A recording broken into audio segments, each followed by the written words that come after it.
second session. I'm excited for it. Did you enjoy the first session? Producers, A&R, and music licensing, and it's my pleasure to introduce Rodell Duffin, a good friend of the program. Glad to have him here, and a gentleman that runs the Music Summit series. Take it away, Rodell. Awesome. Thanks, you guys, for participating in the inaugural event. My name is Rodell Duffin. I'm an A&R executive based in Los Angeles, California. I've worked for a number of record companies such as Island Def Jam, Capitol Records, Epic Records. I currently consult for Red Bull's music division, and also work with Sony ATV Publishing. So we've got a fantastic group of panelists here, and I think we're going to focus, the focus of this panel is to somewhat go over the relationship between artists and producers and the record-making process behind that, but specifically also the music licensing side. I know like music licensing and music publishing is somewhat of an abstract thing, but it's really one of the primary, I'd say one of the primary revenue sources for a lot of independent artists as well as established artists today. I mean, just to throw out a stat out there, the global music licensing revenue for 2017 was roughly $1.5 billion. And most of the licensing that's happening in the global licensing world, 57% is happening or is actually created in the United States. What I would say probably the bulk is happening in Los Angeles, California. So we got some great speakers. We've got two producers, Matthew Bainton, who is a producer engineer based here in Missoula, Montana. I know he spent some time in Los Angeles as well as some time in Seattle as well. TJ Courtney is a musician, songwriter, composer, and producer based in Los Angeles, originally from the East Coast. And then we got our music licensing folks. Shauna Krikorian and Joe Berman run Media Horse, which is an LA-based music licensing and publishing company. And they specialize, in particular, working with a variety of different catalogs. Some notable catalogs, such as the Beatles catalog, The Who. You've worked with KISS, as well as a number of different things. So we're going to focus on the music licensing side, on the record-making side. We're also going to talk about the student-run record label that was established here a couple of years ago, and a specific project, which was the Elvis Presley Covers compilation that the label launched and released a few months ago, and that everyone here was involved with. And that was a partnership with Media Horse and the Elvis Presley estate, and I think it was a unique project. We're going to talk about that as well. So why don't we start off with Joe and Shauna, and if you guys can talk about how you guys started Media Horse, what you guys focus on, what your day-to-day is, and also talk about a little bit on the covers aspect of music licensing. Okay.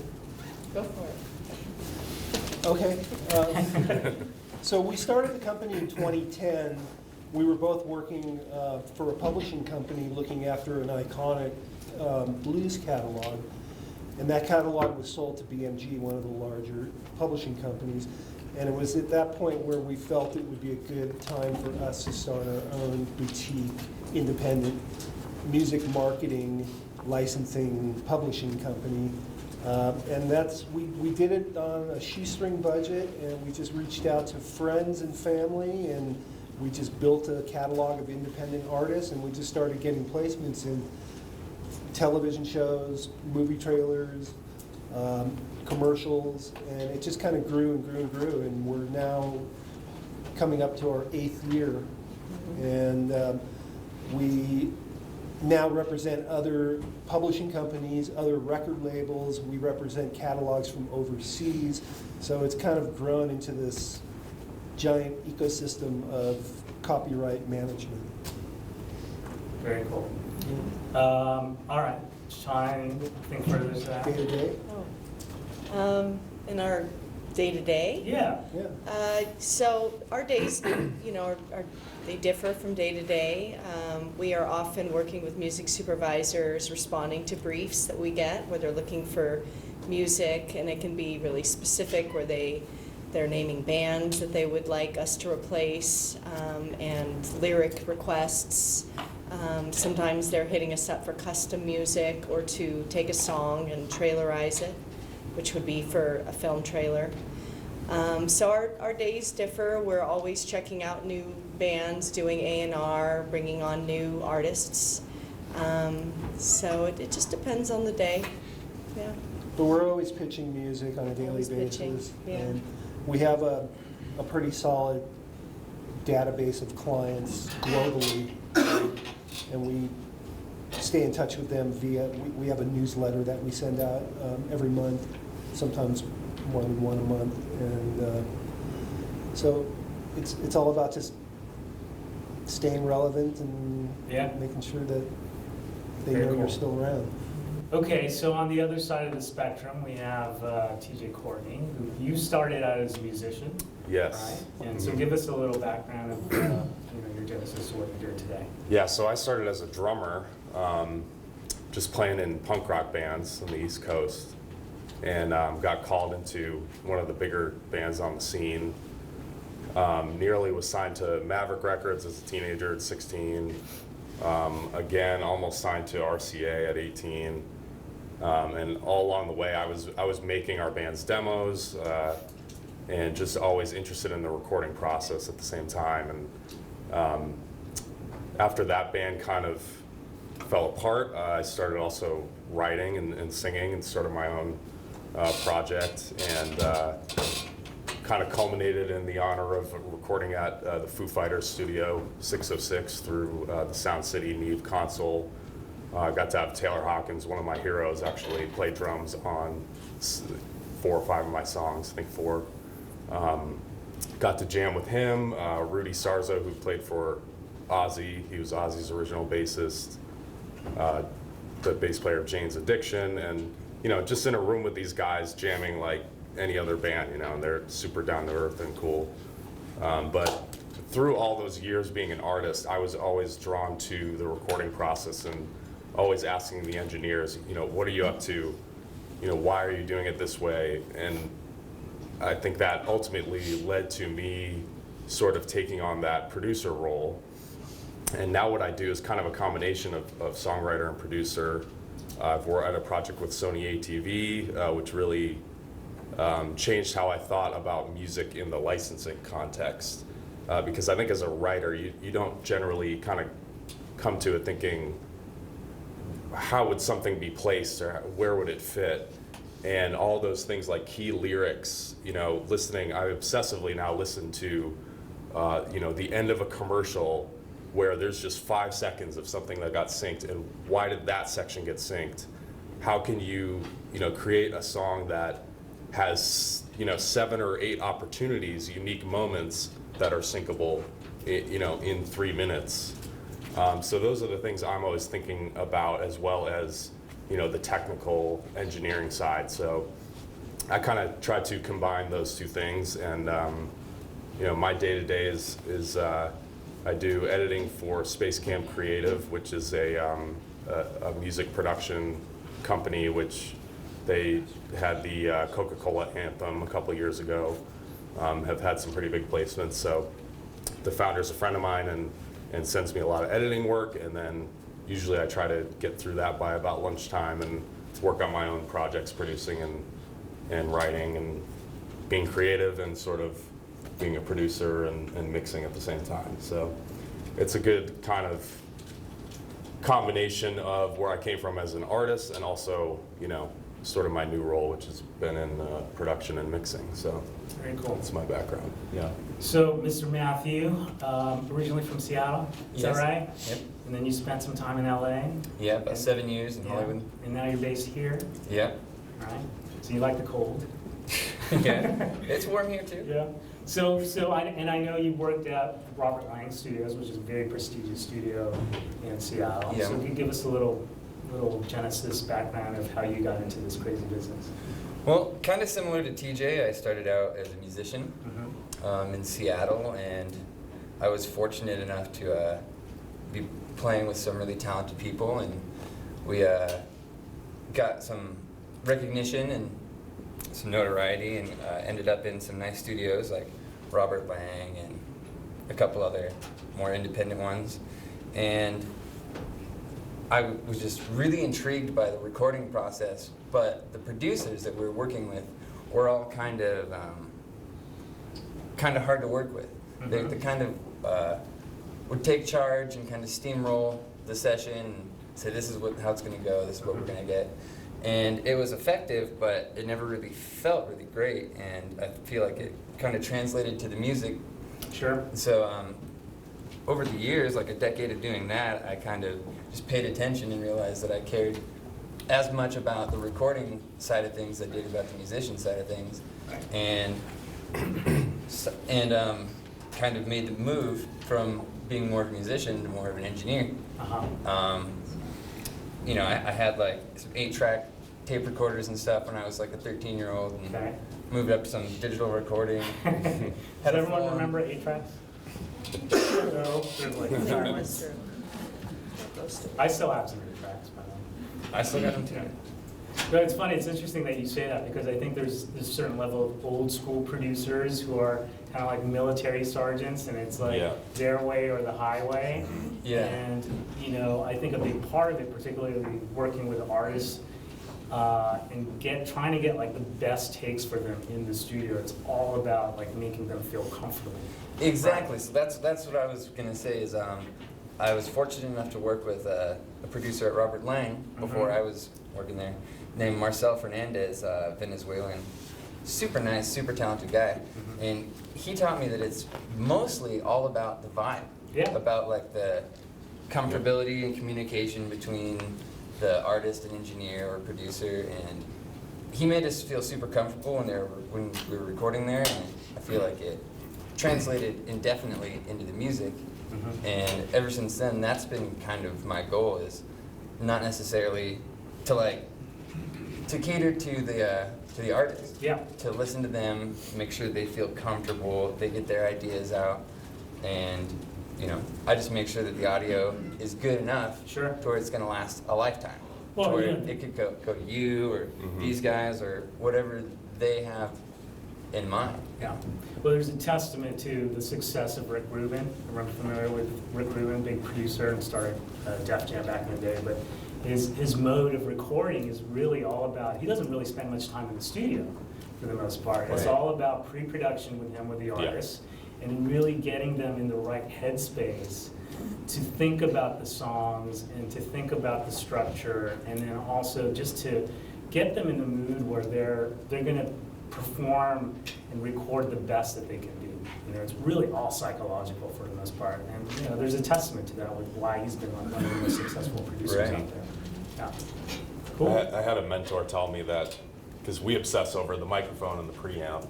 He said the microphone is number 2, the preamp is number 3 in the order of what's important. Number 1 is the instrument and the performance coming from it, whether it be a voice, a guitar, whatever it is.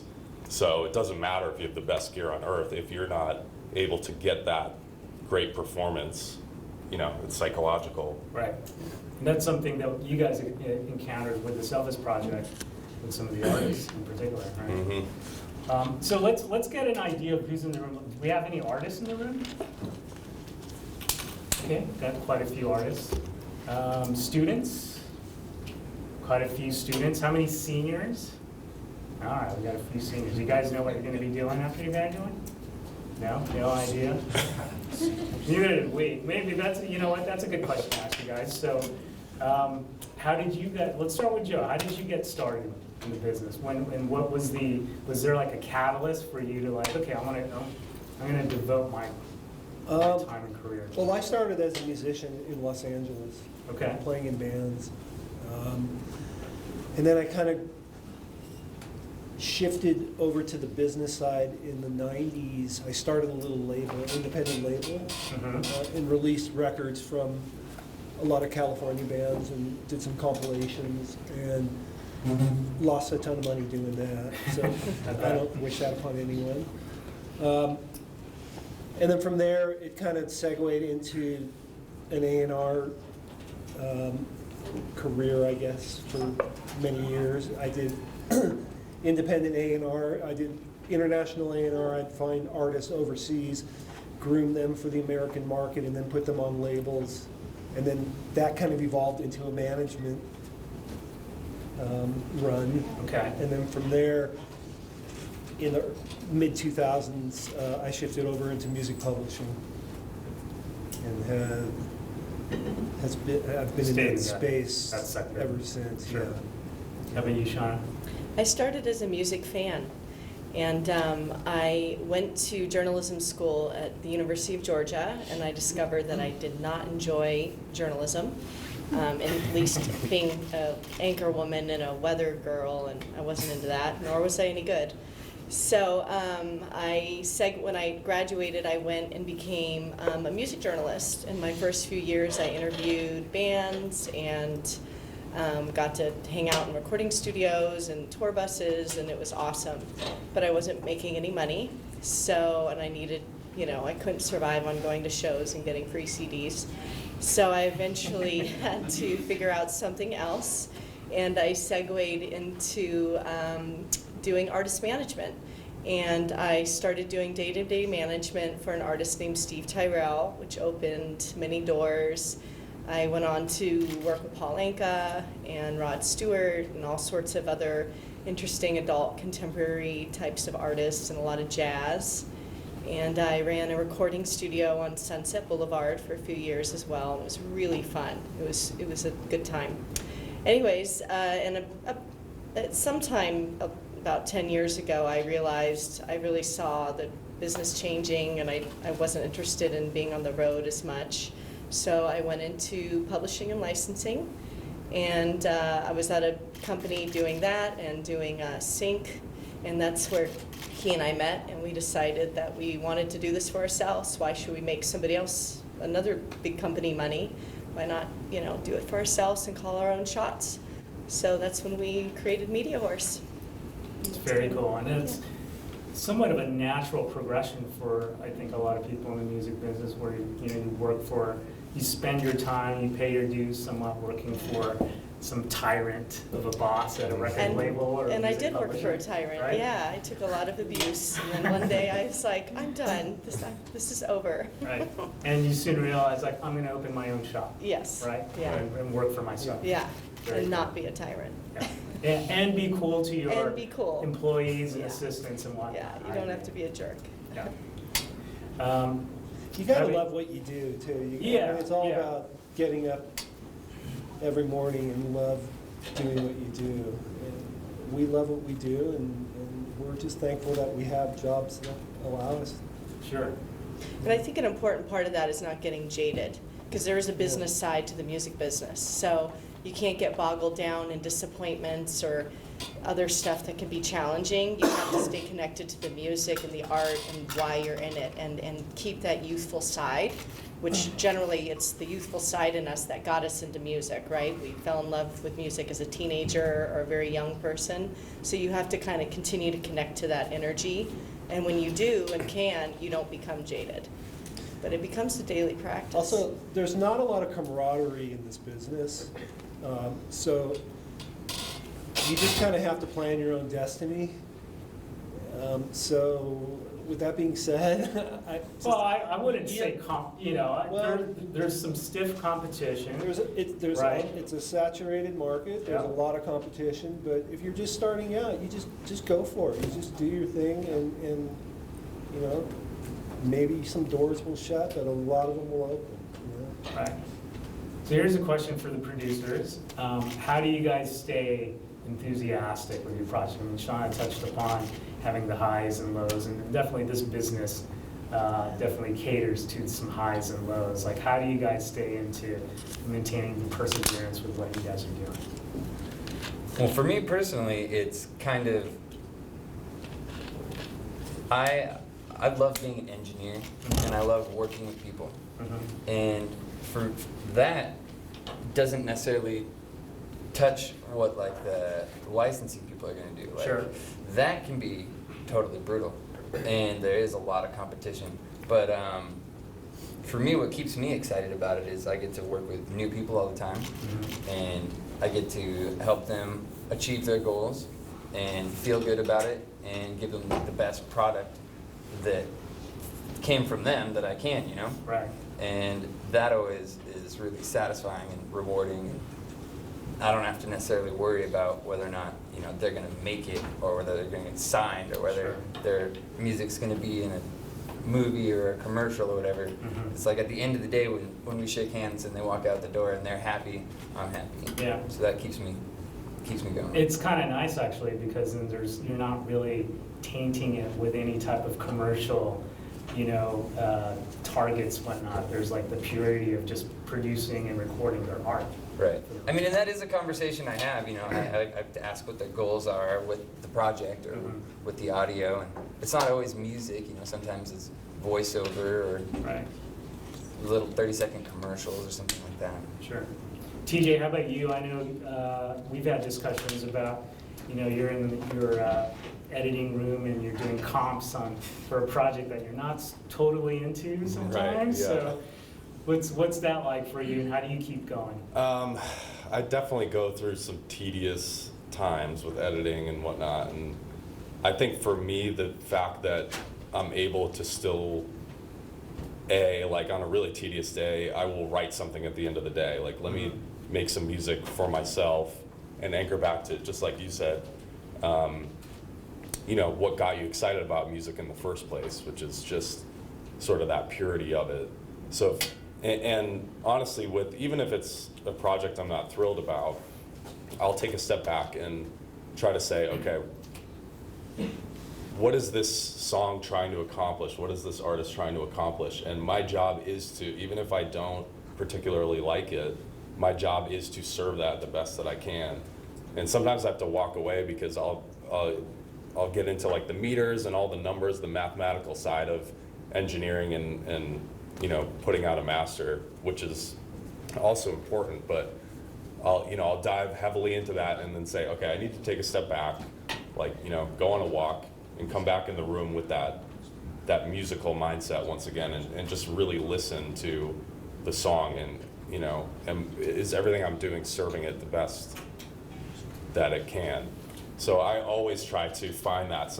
It is difficult sometimes on some projects, but I always try to anchor it back to that, because at the end of the day, the artist isn't going to know if the bass is hitting minus 15 loudness units. These are the things I obsess over, but I'm like, okay, let me listen back, and did this performance connect with me the way that it was supposed to, Right. with all those technical things also in line. So it's a combination of those two things, and yeah. Very cool. Well, I know you guys touched upon some artists you work with. I have like a little list of some of the artists that you guys collectively have worked with, so I just want to rattle that off a little bit.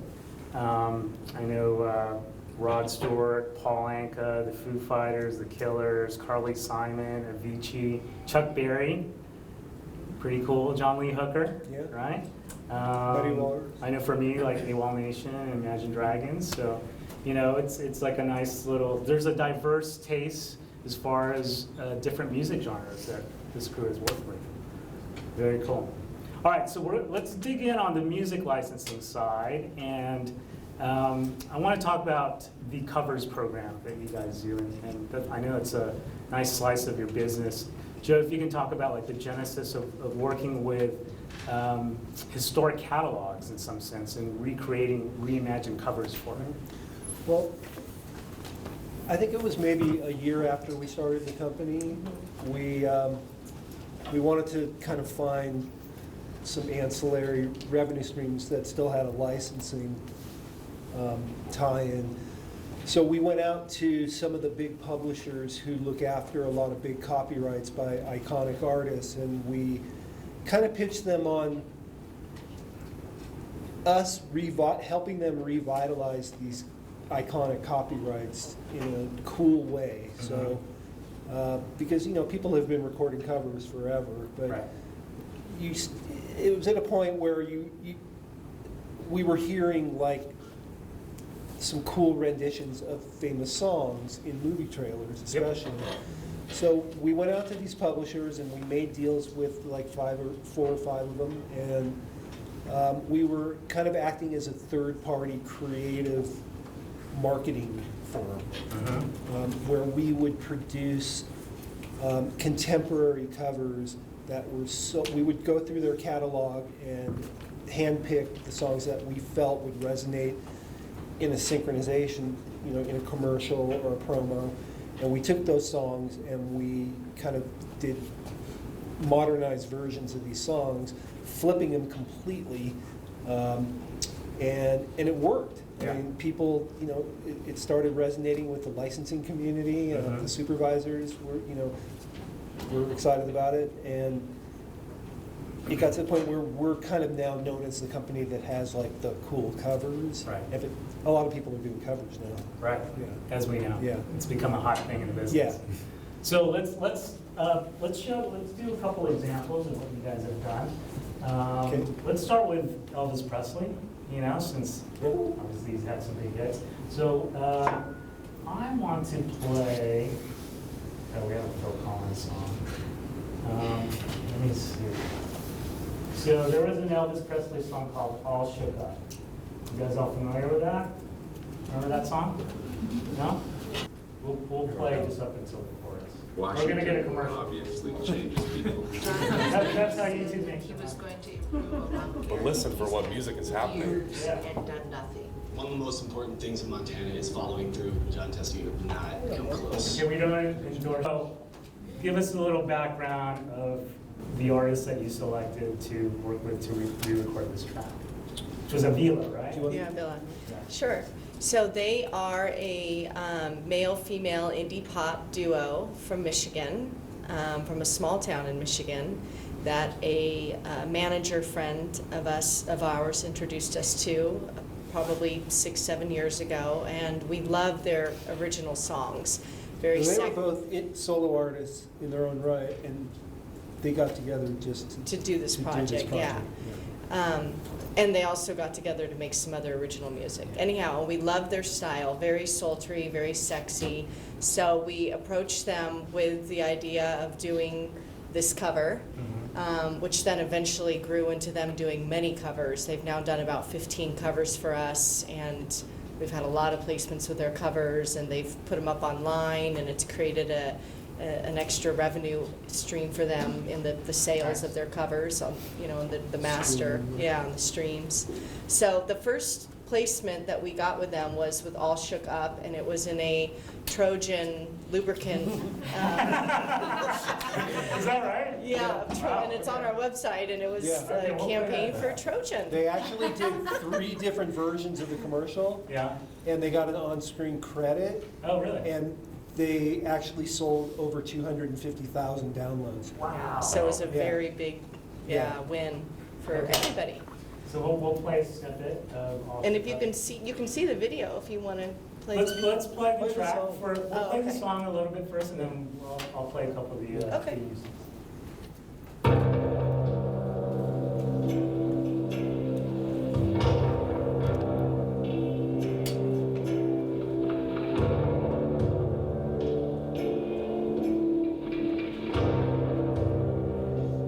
Oh, well, bless my soul, what's wrong with me?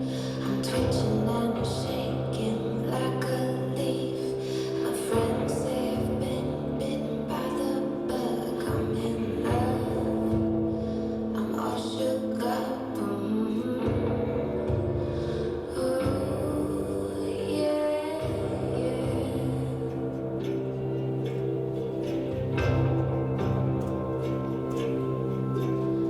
My hands are shaky and my knees are weak. I can't seem to stand on my own 2 feet. Who do you think when you have such luck? I'm in love, I'm all shook up.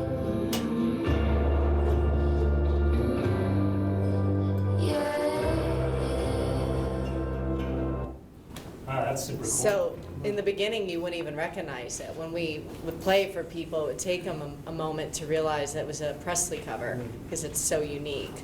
So those are the kinds of covers that our supervisor clients like when they really don't resemble the original. That's a totally fresh take on an old song. It went from those Trojan spots to being the song for the promo for the TV show The Bachelor. Yeah, which I think we have.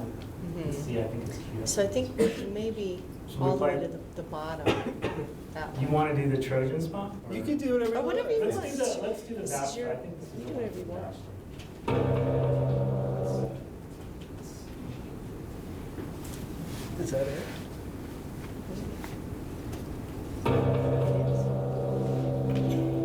That's The Bachelor, Yeah, isn't it? Yeah, it's a bachelor. you guys see this? Oh, well, bless my soul, what's wrong with me? I'm twitching and I'm shaking like a leaf. My friends say I've been bitten by the bug. I'm in love, I'm all shook up. Yeah, I'm in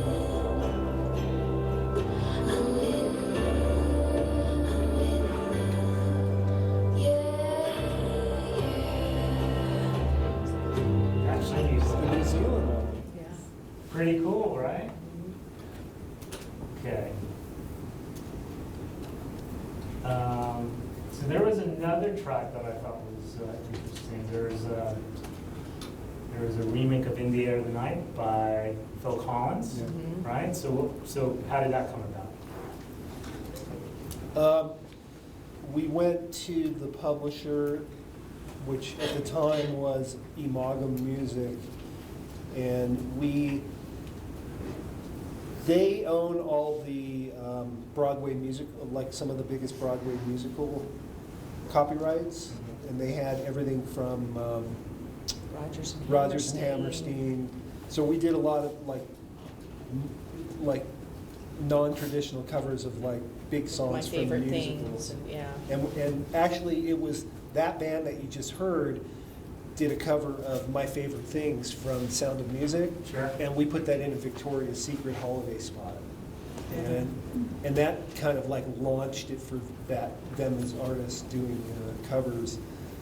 But same company looks after the Phil Collins catalog, and we felt that "In the Air Tonight" would lend well to promos and commercials. And Phil Collins that song was not getting a lot of sync placements. Yeah.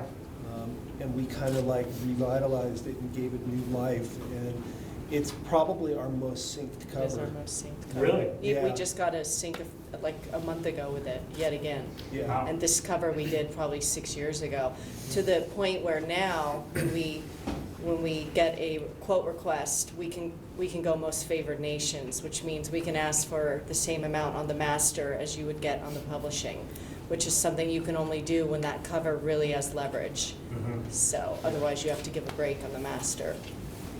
Cool. So it's pretty cool. Interesting. So let's play a little of this version of "In the Air."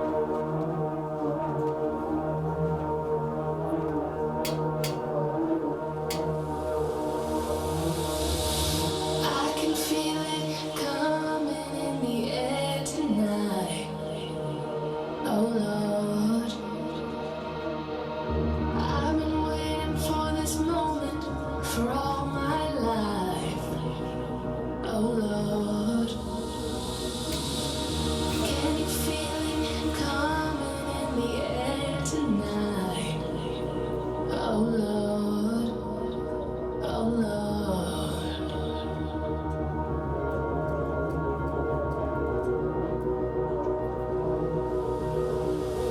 Well, if you told me you were drowning, I would not let. I'm gonna pause it right there. So there is a promo piece used for this also on the side. There's a couple of them, yeah. Mhm. If you go to our news section, there was one that just got used a couple weeks ago. But there's There's a lot they're of them there, there. yeah. Oh, here's one. I think If it you was for- believe promo, there's Yeah. one. Okay. These agents protect America. We're in this together.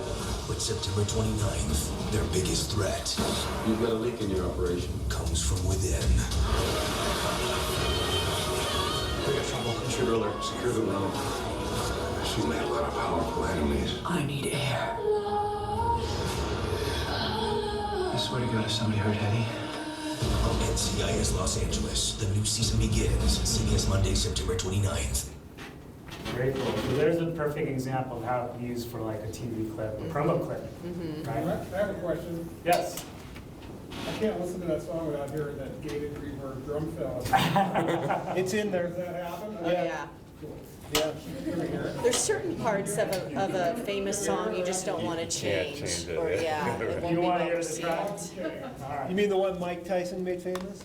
Exactly, right?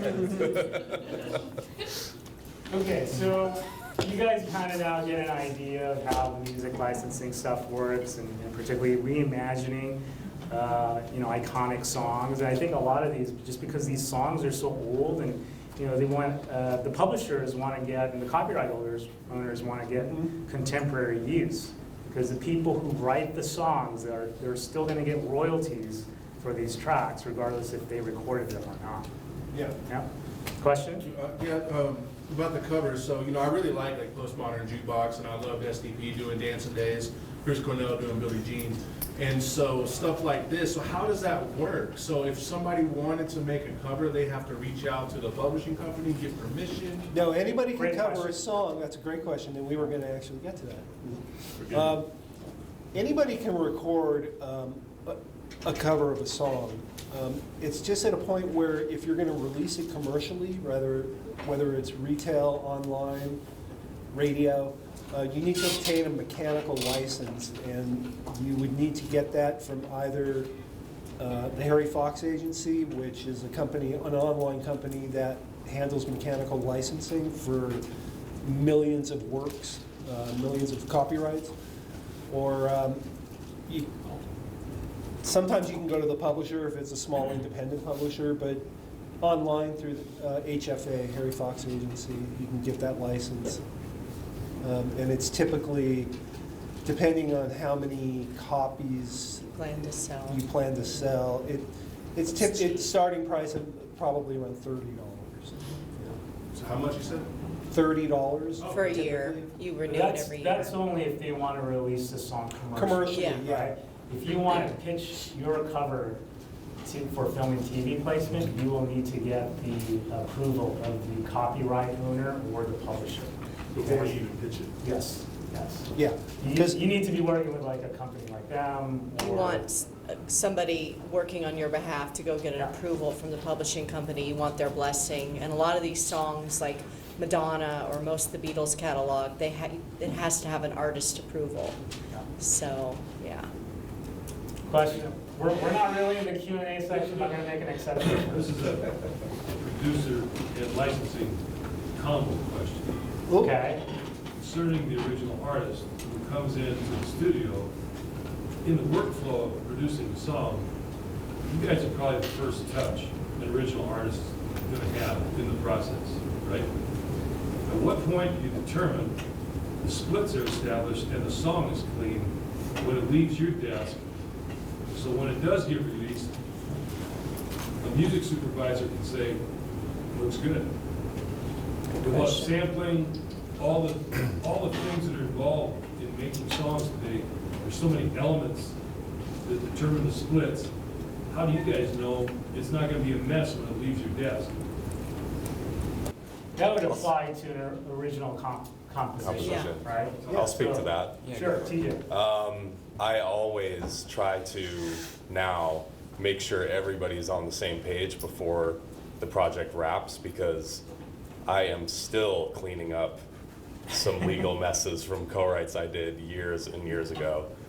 So I kind of learned the hard way that if you don't leave the room with that understanding, and everybody, even it can be a difficult conversation because people can sometimes think they're entitled to more than they are, or a lot of people just like to say, no, 50-50 no matter what. And I personally don't think that's right. I think oftentimes, a writer can contribute 20% and they shouldn't be getting, somebody took the lead and they should be getting the lion's share. So I always now, kind of force people into that discussion to sort it out and sign something that says we all agree, and let's register it that way, because it can be a real mess. I'm still almost done cleaning up all of my messes, but yeah. somebody needs to bring a better way to Should be a market. solution for that, Joe. Yeah. It's true. We can get into that later, but I would say, like, for a lot of established bands, where money and finances and split come into play, I mean, there are God knows how many stories or situations where bands broke up because of publishing splits. Absolutely. Right? You know, at the end of the day, I mean, if you even look at the Beatles, Lennon and McCartney, you know, took the lion's share, they wrote the songs, Right. you know? The There's a lot- Go-Go's is another example, or Belinda Carlisle and Jane Whelan wrote Yep. most of the songs, and the other band members got pissed off about that. Right. But there's a lot of bands that have, like Stone Temple Pilots, for example, those guys got equal songwriting share, even if the other two guys didn't participate Yeah. in the song. In a band like that where it's so, Yeah. the members contribute so much, like the DeLeo Yeah. brothers, their guitar playing just was, Yeah. Yeah. you know, such an aspect to that how do you break down legally what was what? And I think in that situation, the even split thing is better because then everybody's covered. I mean, my drummer Radio Black toured with bands when he was in Smile Empty Soul. He was like, yeah, they just wouldn't even speak to each other because the singer's like, you know, making all this money, and the other guys are like, we got to get off tour and work at Starbucks or whatever again. And, Sure. and yeah, it really does tear apart relationships. And I think the most successful bands do that well, and they find something that works because Yeah. you can't go on for years Yeah, like Queen did it. Yeah, I think Right, Foo yeah. Fighters does the same Yep. thing, where Yeah. Dave basically says, you know what, just to make sure everyone's cool. Exactly. We're gonna split everything up equally. It's yeah, he Now, does. if you yeah. really want to get off subject, let's talk about the hip hop world. Oh, yeah, so that's a different. Right. So let's talk about this project, the Missoula to Memphis. This was the first release that the Switchback label completed. So this, again, this is the vinyl album. It's available for sale out there, and we have some of the students here, like Danny Warner and there's Mason and Callie, who are here in the back, who are now the team working on this project. So we decided to, I was the industry advisor for the label, and we did a partnership with Media Horse so that we can use some of the songs from the Elvis Presley catalog to re-record songs to pitch primarily for film and TV placement.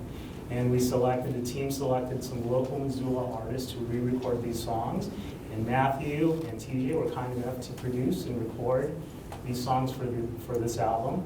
So why don't you guys talk about that a little bit? I know it was somewhat of an unorthodox recording process, because Matthew, you're based here in Missoula and tracked at Schmed Studios, right? Yep. And TJ actually was doing some producing over the phone with, like, say, the Rock That Wine guys, and kind of did some telephone production for the most part, right? So why don't you guys talk about that a little bit? You want to start? Yeah, sure. You know, you talked about Rick Rubin earlier in his Sure. process. I felt like it was the complete opposite of what a guy like that does. Yeah. Because I felt like I was always catching up to like, I got this new batch of files. I still don't have, you know, something that I need performance-wise. I got to call him back up and say, you know, can you just give me, an alternate vocal take in this spot, or I'd bounce the track off you, Rodell, and you'd say it's almost there, but I hear one spot where I want something different. So I was always kind of like trying to organize, kind of get the artist on board with, this is something necessary that we need, and it's something small, but it's going to enhance the track. And B, try to schedule, make sure you guys were available, to have them go in, recut a vocal, and just kind of get everybody on board with it, find the time to do it, and then get the file back and, pray that I got the thing that I was looking for. Yeah. A few things I had to sort of finesse with some modern tools to kind of get some things there, but it was a really interesting process overall, and a lot of the time I was kind of stuck, like particularly the Andrea track. What's the name? Andrea Hartzell. Yeah. That was the Rubberneckin'. Thank you. That one like sounded amazing, but it just was very linear when I got it, and I had to kind of really be creative with how do I make it feel like it's going somewhere and it's progressing and building. And a lot of that ended up being dropping elements out. So, picking a section like where am I going to drop the beat and the bass out completely? Sure. And maybe have a vocal delay kind of carry that section and then, bring it back in. And I think that was actually difficult. I spent a lot of time tweaking that, but I'm really happy with the result. Cool. It came out really cool, yeah. So Matthew, I know you track Chloe's track. Chloe Gendro is one of the artists on the compilation. She's also performing tomorrow night at the VFW for the showcase, so you guys should definitely check her out. And that was tracked entirely at Schmidt, right? Yep. Cool. So how was that like working with her? And that was a fairly simple track because it was a singer-songwriter version. Yeah, it was pretty stripped down, mostly just vocals and keyboards. I mean, it's great. Chloe has been a patron of our studio for many years, so we already have a good working relationship, and she knows what the workflow is going to be like. It's like she walks in and all she has to do is step into the booth and everything's, all the gear's already running and warmed up, and she's a pro. Yeah. And so hers was really easy. For something like for the Andrea Harcel or maybe the Edgar Allan Kubrick was Right. there was a Well, little more. He's a character to begin with, right? Yeah, there was a little more creative room in there. Chloe also is got a vision, you know, what she wants, and so do all the other artists. But Yeah. Very cool. All right, so let's. I'm gonna pull up the demos for the Andrea track, Sure, right? yeah. Just so this is like what TJ first got as far as her Super Ruts, and let's see. Hopefully this will pull up. You guys can kind of get an idea of the progression. Here it is. So this is like super, very, very rough demo.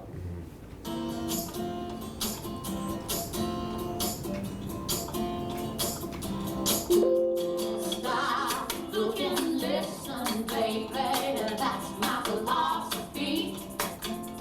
If you're running naked, baby, that's alright with me. Stop, look and listen, baby. That's my philosophy. It's called running naked, baby. That's alright with me. That's enough, right? All right, so let's see what you guys, we'll listen to a little bit more of the final track.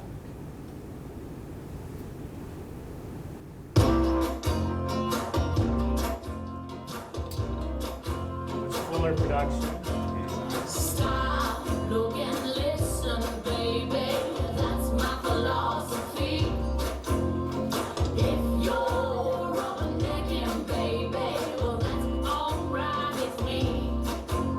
Stop, look and listen, baby. That's my philosophy. It's called rubbernecking, baby. That's alright with me. Some people say I'm wasting time, yeah. They don't really know. I like what I see what I like, yeah. It gives me such a glow. First thing in the morning, last thing at night. I look, I stare everywhere and see everything inside. Stop, look and listen. It's called rubbernecking. That's alright. That's cool. Nice little effect that you had on there. Yeah. Yeah, good job. Oh, thank you. I'll play a little bit. You know what? Let's do an A/B, just a quick A/B of the original Elvis Presley track. Can I ask a quick question? Yeah, sure. Feel free. It strikes me that there's quite a lot of money spent on this project. I'm just wondering, how did you finance it, and you know, maybe like what was the amount? There was actually not a lot of So you money guys spent. volunteered? Awesome. No, they were compensated. Oh, okay. You know, we had special arrangements. We got the friend deal Yeah. for this, but the artists who participated did the demos, you know, gratis, and I think we got over 15 demos from different artists, and we handpicked a final 5. And we did have a little recording budget for this, but it wasn't a lot of money.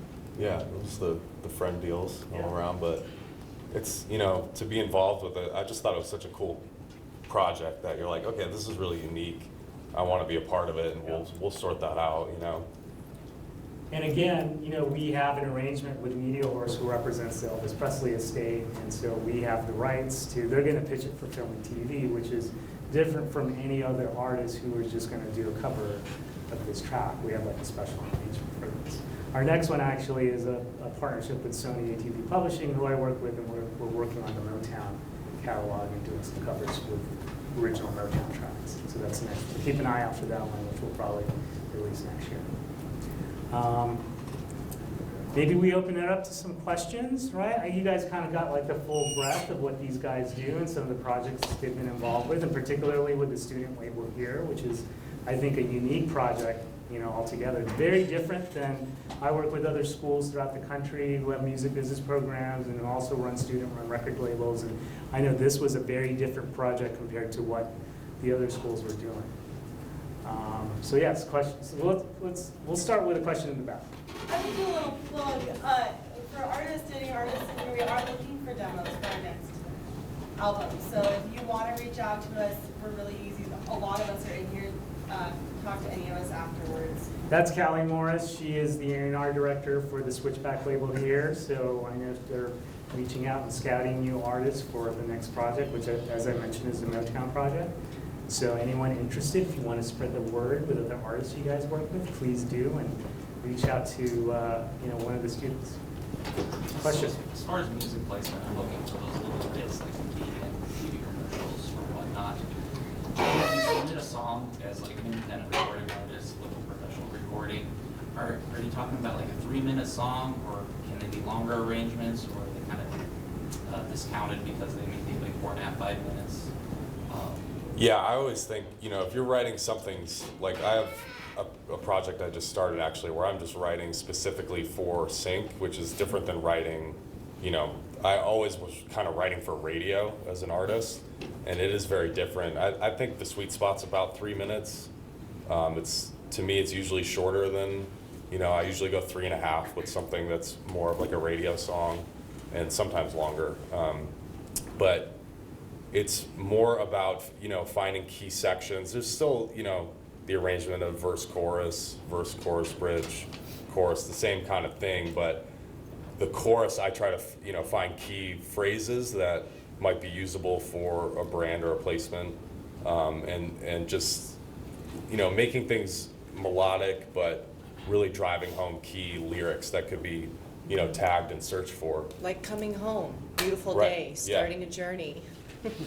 Because that's on their end. We have a running list. Yeah. Right, on their end, that's how the searches are going down. Like, Yeah. they're looking for those key. Friendship between friends, that's a Right. big one. Yeah.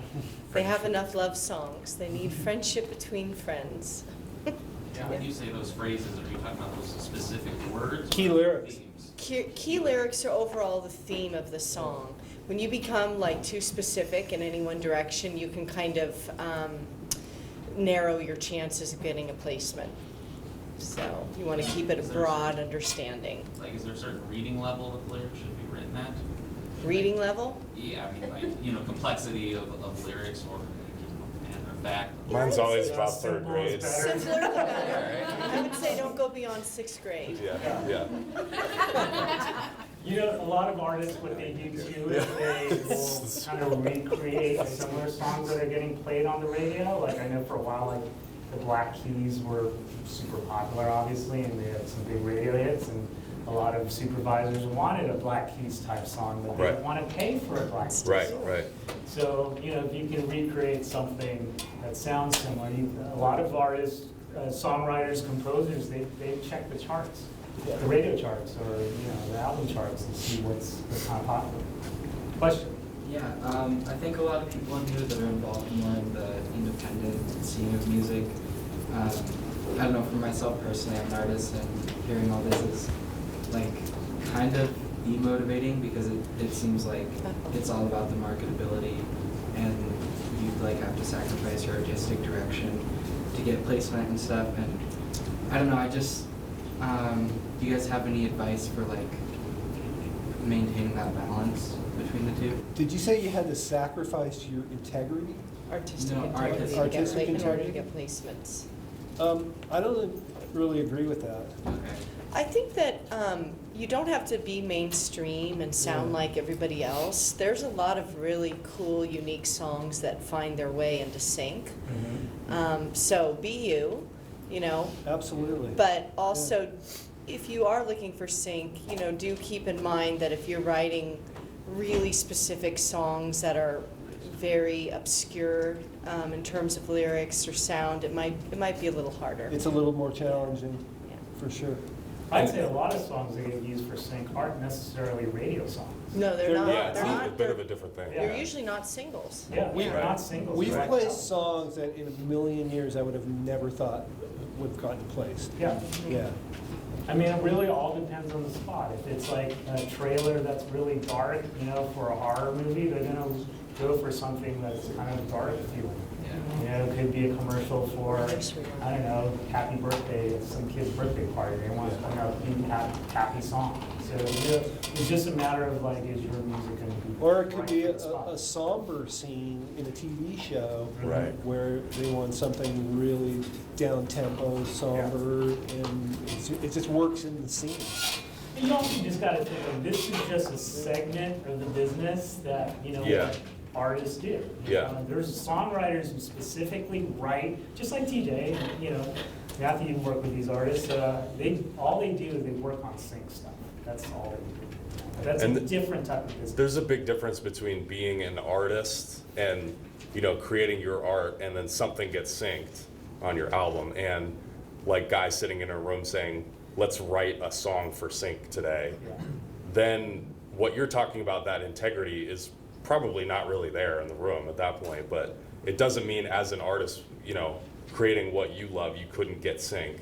Just don't count on everything you write getting synced, but some things could, And the tide has changed for the most part. I'd say like 10, 15 years ago, a lot of artists would not want their music. Beastie Boys was a perfect example. They would never, ever Yeah. license their music to Right, any yeah. commercial or whatnot. Yeah. And I think now that sentiment The Beatles never, Yeah. they has they changed. never got approved for licenses. And Yeah. Now Now they're doing it. you're hearing them all the time. Yeah. So the times have changed. Question? Shauna and Joe, you mentioned custom songs. Can you talk about what that looks like in your? Sure. So sometimes our clients will hit us up for a song that they're interested in having us create a customized version. And often it's not a full song, maybe it's a minute, and there's some sort of specific lyric they're looking for, or perhaps it's a knockoff and it's just instrumental. They can't afford the Black Keys, but they would like something that is going to be Inspired by. and still within the legal limits of, no copyright infringement. So things like that, and we do get hit up a lot from our trailer clients to create music for a specific campaign. So, I had an artist client who got on the radar with a music supervisor for The Walking Dead, and became an independent artist, unsigned. He became a fan of the band. He reached out to me and says, "Hey, I love these guys. I love this song. I think it would be great for one of the upcoming episodes. Can they kind of restructure it so that if I give them a little clip," which is like we rarely do that for Walking Dead. But he gave them the clip, and they redid the song, remixed it, and got aired. And actually, it was like a big deal for them because it made a lot of sense. A lot of people were shazamming that track, which was cool. So that's like another example of a custom track. Yeah. Yes, question. I'm not sure if this question's been asked, but for the two licensed people, how much licensing are you doing for social media and advertising? Like on brand pages on Facebook or brand pages? Probably about none. I would say 0. Roughly. Somewhere between 0 and that, yeah. Because there are no advertisers that come to us for music that is used solely for social media.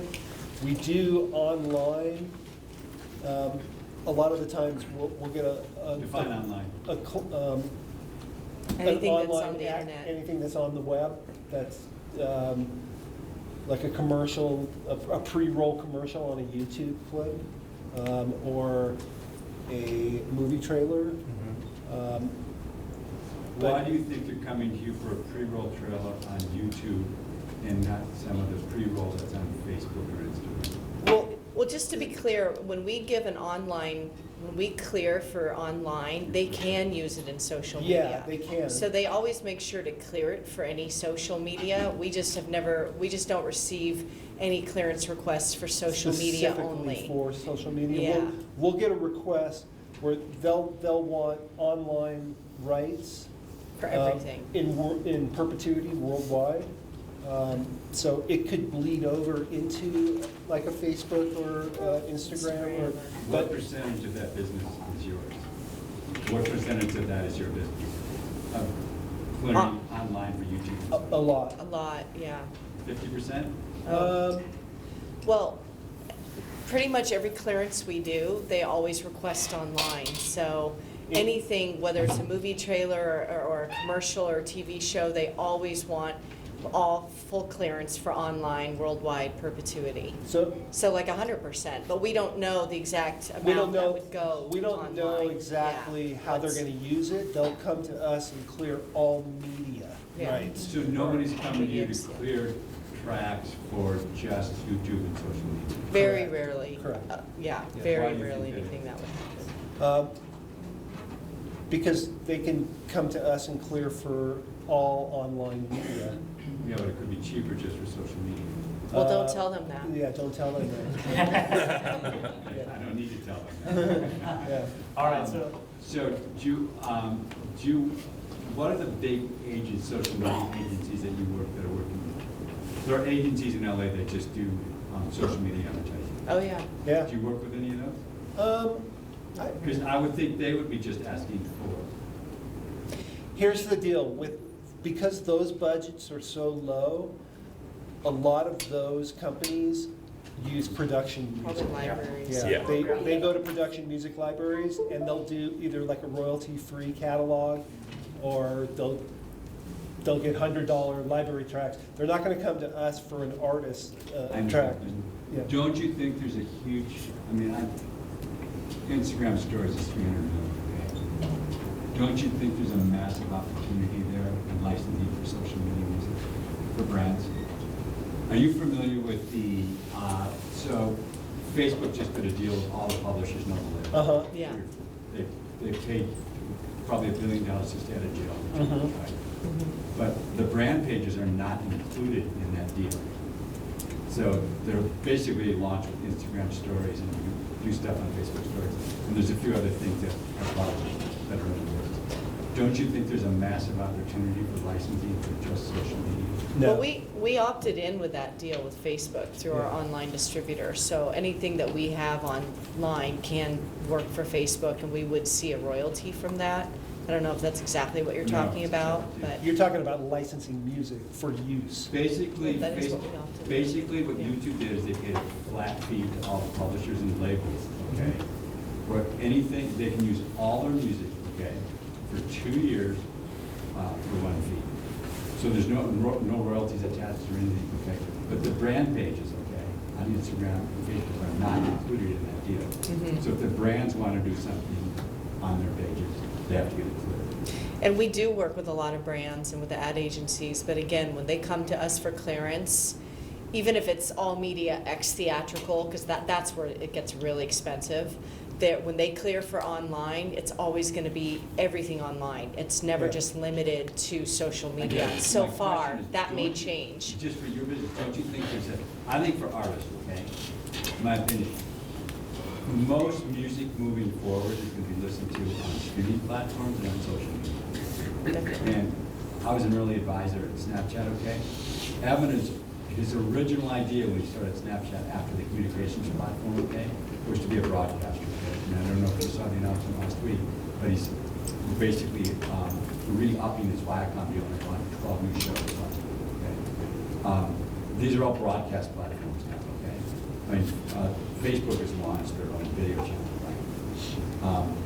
I would think there's a massive opportunity just in social media licensing music and doesn't seem to be happening yet for artists. It won't be lucrative for artists. Yeah, it's a transition period. It's just Yeah. like streaming business Right, yeah. phasing Took out a the while, CD yeah. business. There's no There's performance. There's no back-end Yeah. performance Yeah. royalty that comes in It's gonna yet. take a minute for that to happen, but we absolutely agree. Technology, That's once my point. I again, think is we ahead should of do the that actual too. business Yes, of music. And it will I take think some it's time, yeah. It's gonna but take yeah. some time, Yeah. but you're The absolutely music business is Yeah. always a little behind technology. Hey, guys, And I'm so sorry to say. we're gonna have to wrap this up. Yeah. Because we got the next one in 7 minutes. Oh. Okay. But thank you guys Thank you, for Cal. fantastic.